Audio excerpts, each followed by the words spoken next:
Hello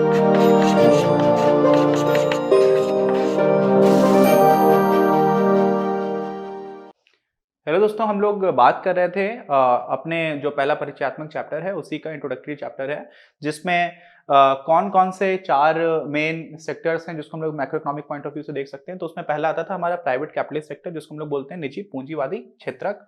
दूसरा आ जाता था हमारे हाउस होल्ड, परिवार है, उनको मिलाकर के बोल सकते हैं पारिवारिक क्षेत्रक। तीसरा हमारा रहता था गवर्नमेंट, जो रिप्रेजेंट करती है किसको, जो भी हमारी राज्य है उसको, स्टेट है ना।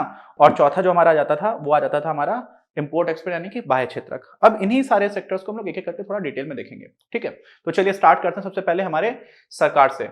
क्यों सरकार से स्टार्ट कर रहे हैं? आप लोग इससे क्यों नहीं स्टार्ट कर रहे हैं? तो इससे यार इसलिए नहीं स्टार्ट कर रहे हैं, इसी की तो हम लोगों ने बात की है जब मैंने आपको बताया था कि कैपिटलिस्ट क्या होता है। इस वीडियो से पिछले वाला वीडियो था, उससे भी जो पहले वाला वीडियो था, तो सेकंड लास्ट वीडियो में कैरेक्टरिस्टिक्स बताई थी किसकी, किसी पूंजीवादी जो लोग काम कर रहे हैं किस तरह से, किसी कैपिटलिस्ट एंटरप्राइज की बात की थी, है ना। जहां पे मैंने आपको बताया था कि एंटरप्रेन्योर कौन होता है, ठीक है, कैपिटलिज्म क्या होता है, कैपिटलिस्ट कौन होता है, एंटरप्राइज क्या होती है, फिर उसमें कौन कौन से फैक्टर्स होते हैं, क्या क्या कैरेक्टरिस्टिक्स होती है, ये सारी बात की थी। तो ये तो हम लोग ऑलरेडी डिस्कस कर ही चुके हैं। जो दूसरा सेक्टर आ रहा है अभी उसको, तो सरकार, उसकी हम लोग अभी बात करते हैं, ठीक। सब बाकी सारों को देखेंगे, चारों को देखना है। तो सरकार क्या है? सरकार जो है ना, मैंने बताया कि राज्य की संस्था है, प्रतिनिधि है, खुद में सिर्फ जो एग्जीक्यूटिव का पार्ट है, कार्यपालिका का पार्ट है, उसकी बात नहीं कर रहे हैं, पूरा राज्य ही है, तो वो भी रोल प्ले कर रहा होता है, जिसमें सरकार इकोनॉमिक पॉलिसीज में सबसे आगे रहती है, इसलिए मेनली हम लोग उसी को इंपॉर्टेंस देते हैं। अच्छा, तो उस दृष्टिकोण से सिर्फ सरकार लिखना भी उतना गलत नहीं है, हालांकि राज्य को रिप्रेजेंट कर रहा है, ठीक। अच्छा, दूसरा क्या है? किसी भी देश में जो राज्य है, सरकार की बात नहीं करेंगे, उसका सबसे ज्यादा इंपॉर्टेंट जिम्मेदारी मालूम क्या बनती है? लॉ एंड ऑर्डर मेंटेन करके रखना। कैसे करेंगे?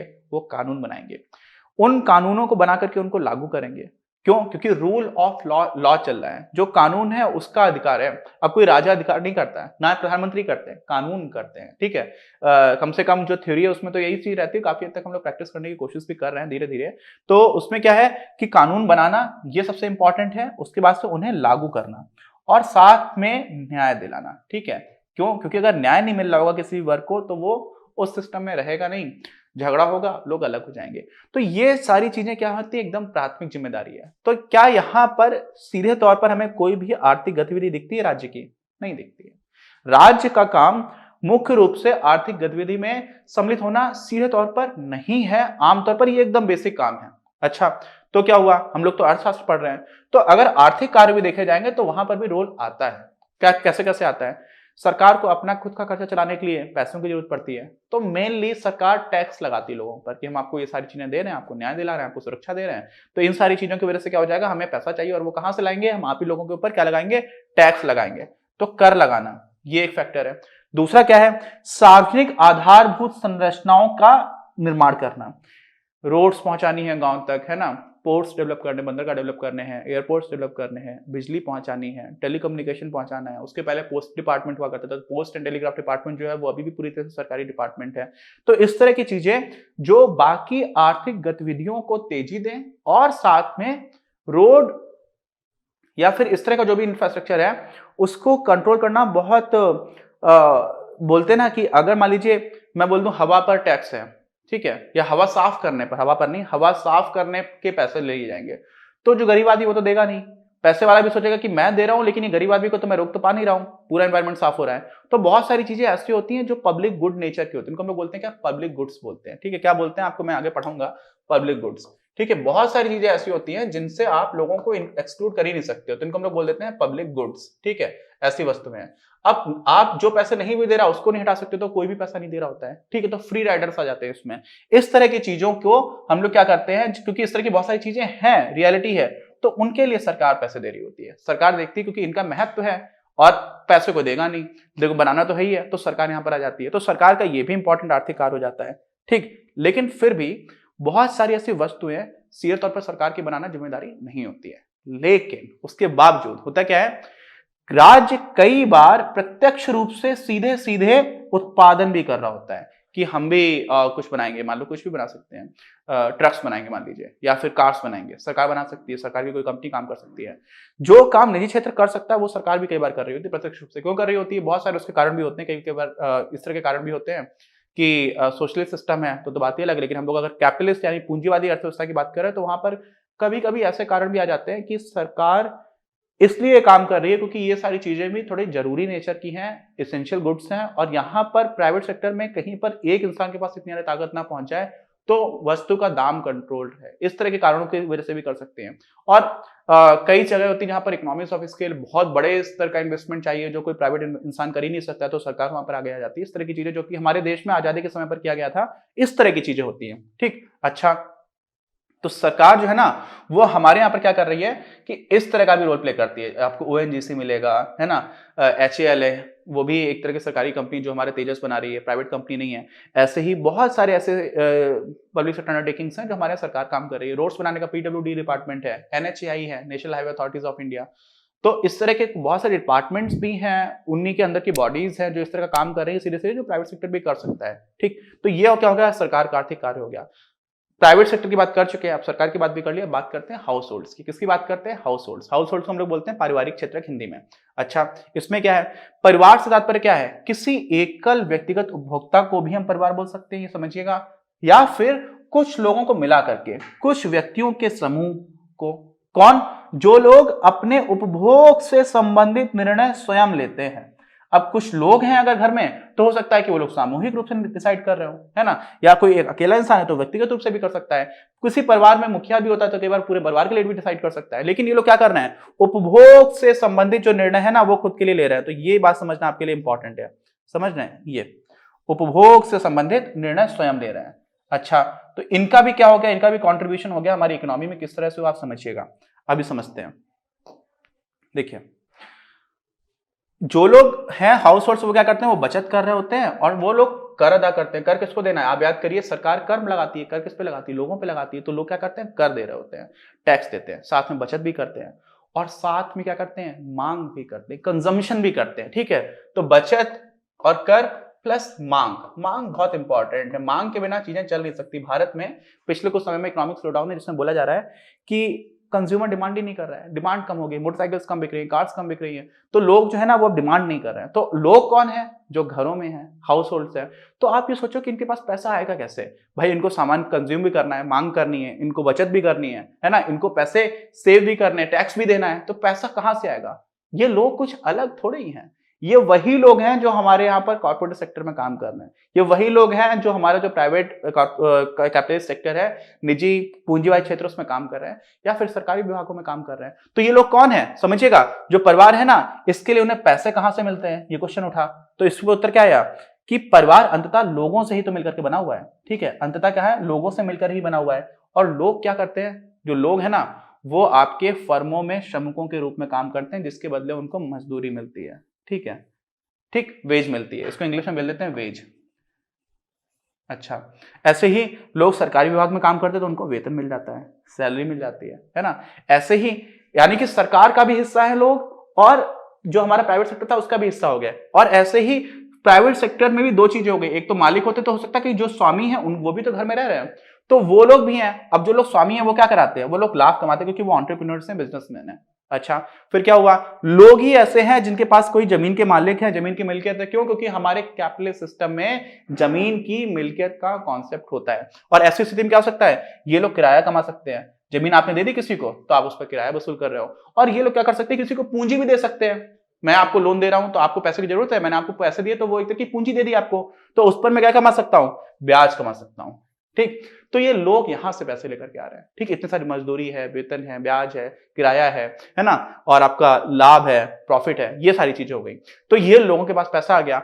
और सबसे ज्यादा इंपॉर्टेंट बात जो मैंने आपको बताई थी कि अगर फर्मों के उत्पादों की जिस बाजार में बिक्री होती है ना, बिक्री तब होगी जब वहां पर मांग होगी। और मांग किसके द्वारा होती है? परिवारों के द्वारा मांग होती है। तो हाउस होल्ड सेक्टर इस वाले एंगल से बहुत इंपॉर्टेंट है।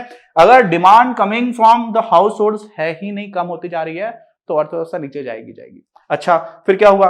के बिना कार्य कर ही नहीं सकता, ये एकदम नेसेसरी कंडीशन, ये नहीं होगा तो चल नहीं पाएगा। जो हमारे कैपिटल सिस्टम है वहां पर डिमांड नहीं है तो फिर आप किसको सप्लाई क्या करोगे, बनाओगे क्या? कोई खरीदने वाला नहीं है, और खरीदने वाला नहीं है तो पैसे मिलेंगे नहीं। पैसे नहीं मिलेंगे, आपका उद्देश्य था प्रॉफिट मोटिव, लाभ कमाना, लाभ उद्देश्य ही पूरा नहीं हो पाएगा। तो ये बहुत ज्यादा इंपॉर्टेंट हो जाता है। ठीक, अच्छा, तो अभी तक हम लोगों ने क्या क्या बात कर ली है? हम लोगों ने सबसे पहले बात की थी अपने प्राइवेट सेक्टर की। ठीक है, जो हम लोगों ने कभी डायरेक्टली एक्सप्लिसिटली नहीं बोला, एक्सप्लिसिटली का मतलब होता है स्पष्ट रूप से, लेकिन हम लोगों ने प्राइवेट कैपिटलिस्ट सेक्टर की बात की। फिर हम लोगों ने सरकार की बात कर ली, और फिर हम लोगों ने किसकी बात कर ली, परिवार की, ठीक है। ये हो गया, फिर हमारी सरकार हो गई थी, फिर हो गए थे हमारे परिवार।